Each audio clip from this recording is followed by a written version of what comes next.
All right, the border battle down in Texas intensifies with Democrats now calling on the president, Joe Biden, to federalize the state National Guard. But Governor Greg Abbott is not backing down, saying Texas has the right to defend itself against the migrant invasion. And they're using the Constitution as a weapon. Lucas Tomlinson is live in Washington with the details. All right, Lucas, unwind this. All right. Well, good morning, my friends. The Texas border standoff continues. Both Governor Greg Abbott and the White House are refusing to back down. Now GOP reinforcements are pouring in. Abbott receiving the support of many of his fellow Republican governors, such as Florida Governor Ron DeSantis, Virginia Governor Glenn Youngkin, South Dakota Governor Kristi Noem, also the governors from Oklahoma, Montana, Georgia, and Utah.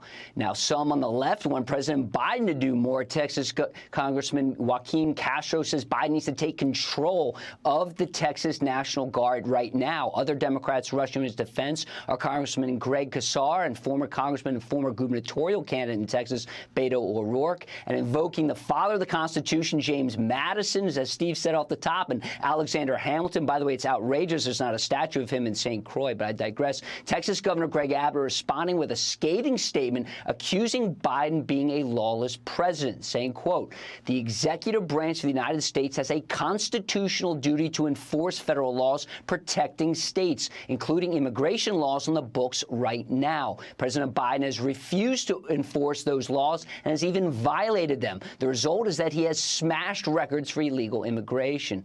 And this comes, of course, as the border bill in the Senate is in danger of falling apart, which allows thousands of migrants into the country each day. It has drawn the ire of many House members, including some Republican senators as well, guys. Hey, Lucas, you know, is this the first time in modern American history where the United States government, which is in charge of keeping us safe, is being accused by a state for allowing people to come in with little to no vetting and things like that? Essentially, Texas is saying there's an invasion. And so ultimately it becomes a question for the courts of what constitutes safe, because the people of Texas say we're not safe.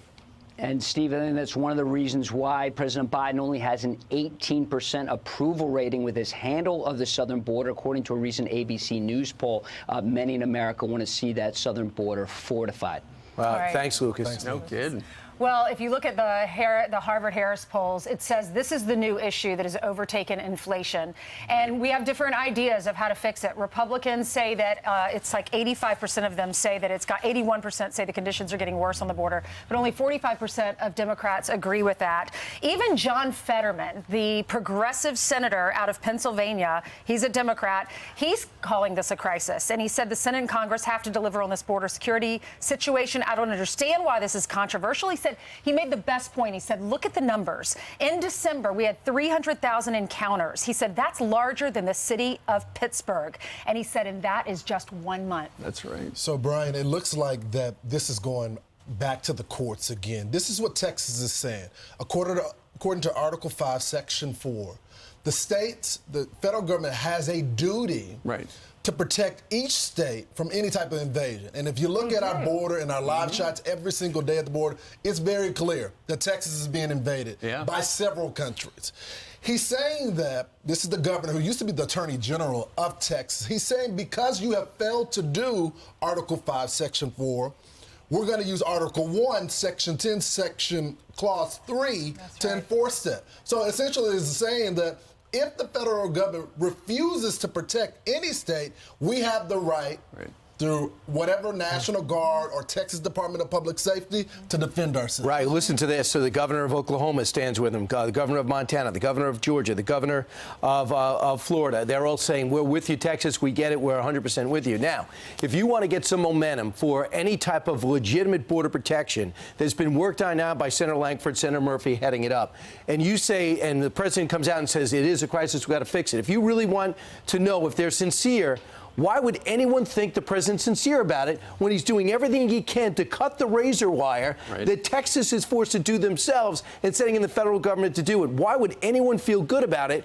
when he is backing up all those cities that have sanctuary status? Now, if you look at the inverse of what we're doing at the border, what Texas is doing at the border, think about these cities are trumping the Constitution in these sanctuary city status. You're saying, I don't care what the federal government says, we are forbidding ICE from kicking kicking out people who we know are here illegally from even asking them. That's also unconstitutional. But the president stakes his power and sends the courts in our legal system after states that just want to hold on to their sovereignty and protect their people. Listen, I saw something in the New York Post yesterday. We were up in New England, so we missed it, but I picked it up today.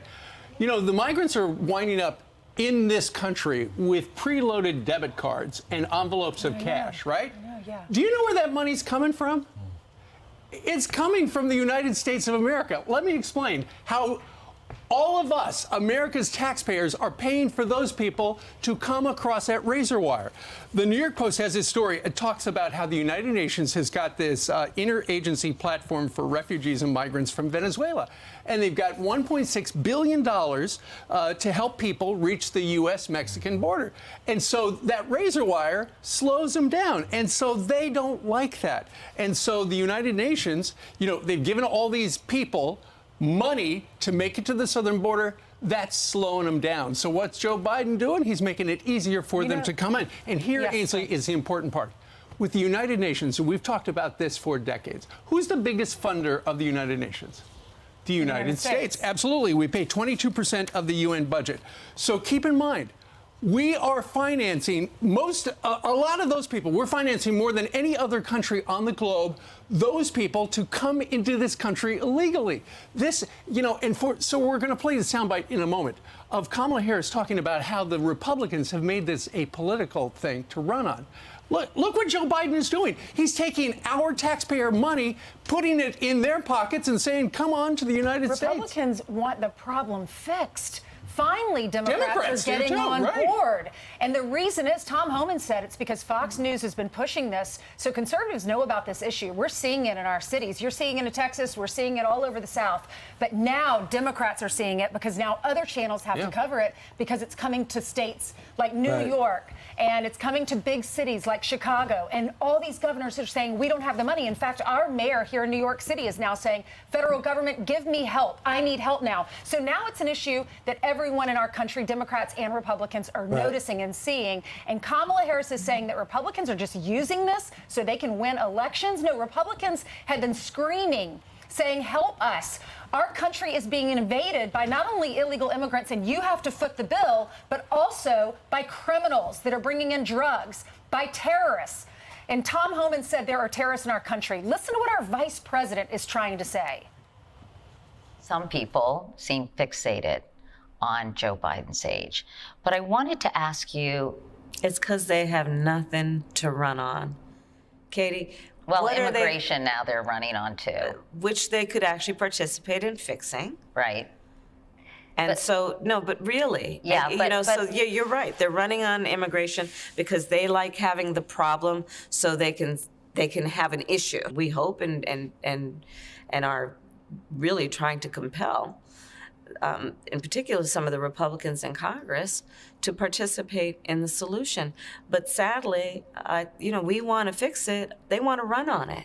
They want a political issue to run on in November. She has so no interest in trying to fix it. She only went there once for an hour, went to the border and left. One of the biggest embarrassments when you realize how useless she was when she basically punted when asked to take control of the border. Like Vice President Biden was asked by Barack Obama, to his credit, whatever the policy they had, he actually did something. And for Katie Couric not to ask, don't you feel responsible for the worst disaster in American history at the southern border is crazy. I'm not sure if she's still with the Today Show. But the other thing with Kamala Harris is almost everything that Kamala Harris and Joe Biden can do right now could affect the border and help their political fortunes. Just reverse the amnesty problem, reverse the parole, do the remain in Mexico. You don't need Congress for that at all. You don't need any more money for that at all. You could get additional money to adjudicate quickly for people, but if you change the questions that they're asked at the border, you can no longer come in here and say, I'm being threatened in my country, then that's enough to stay. Now you say it doesn't matter. Go to another section of your country. If you don't have proof you're being being pursued, you can't stay. That would do something. I'm just baffled by the headline. The Republicans have nothing to run on. I mean, immigration is just number one on top of the list. You got inflation, you got national security, you got what happened in Afghanistan. I mean, we can just keep going over and over. And the fact that you have a reporter right there that is supposed to be representing the American people and our interests on a day-to-day basis, not push back and say, what about these issues? I think is stunning. Well, you know what? When the Joe Biden team came up with their game plan for the 2024 race, immigration, migration, and these images from Fox, and now they're on every channel in every big city because of the sanctuary cities, they weren't counting on that. They were going to run on it. You know, we're being inclusive, and now it's like the people of the states are going, please turn it off. We were all at the Boston airport yesterday. Did you realize that Boston's got such a migrant problem that just like Chicago now, they're keeping the migrants at the airport simply because, and we all know it's freezing out there. We're going to be interviewing some folks It's warm. about that later. Right. I'm Steve Ducey. I'm Brian Kilmeade. And I'm Ainsley Earhart. And click here to subscribe to the Fox News YouTube page to catch our hottest interviews and most compelling analysis.